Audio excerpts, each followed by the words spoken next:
Hey everybody, welcome to What's Up Wednesday. For those of you who are familiar with Intuitive Safety Solutions, ISS, and have followed us, you're probably familiar with Melanie Taylor.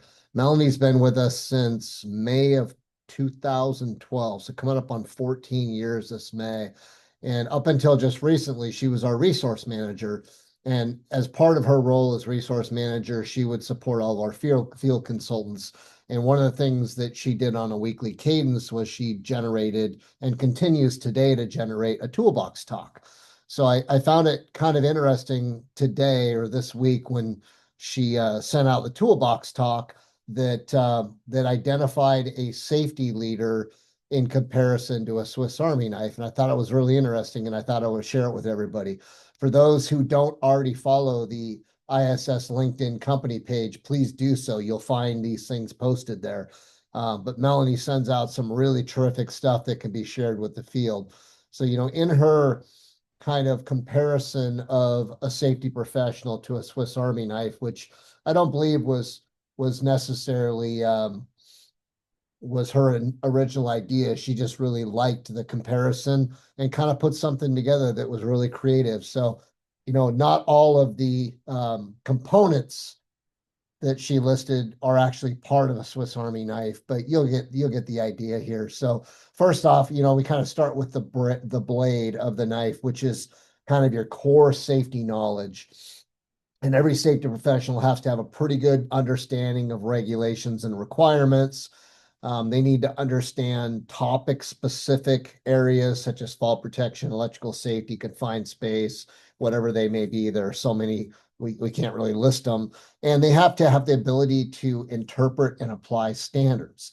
So that's the knife blade of the Swiss Army knife. The next would be a magnifying glass, which I haven't seen on a Swiss Army knife, but it makes sense to me because attention to detail is really everything. And I mean, we need to pay attention to the fine details of the way standards are written. We need to be able to identify hazards. We need to be able to analyze data. So the magnifying glass is a really important part of our job. Next is the screwdriver, which is the problem solver.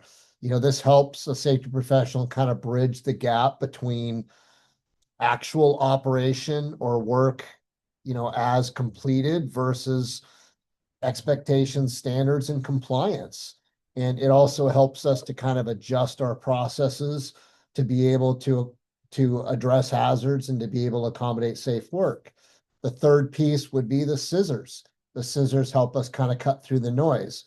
They kind of help separate facts from emotion when incidents occur or when something bad maybe happens. They help us navigate conflict in a professional manner, and they help us kind of simplify regulations.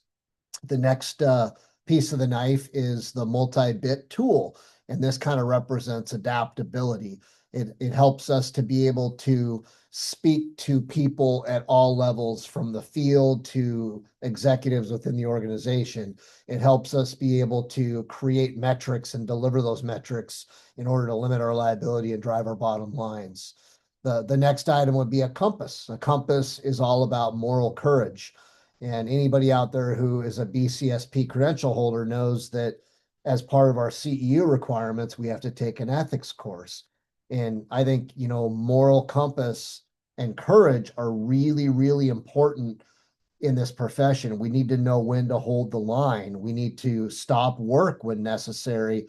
And we need to do everything we can to protect people, even when maybe it's not popular because we slow production. The next would be a flashlight. A flashlight kind of represents proactive vision, which is being able to see around the corners, being able to predict things that may happen, using leading indicators to drive safety performance, not focusing on things that already occurred, lagging indicators. And then, obviously focusing on prevention. The next component of the Swiss Army knife would be the tweezers. The tweezers are kind of that coaching and mentorship piece. I think this is so important, and it's an area of safety leadership that's understated, and that is developing others, developing safety champions, developing safety leaders.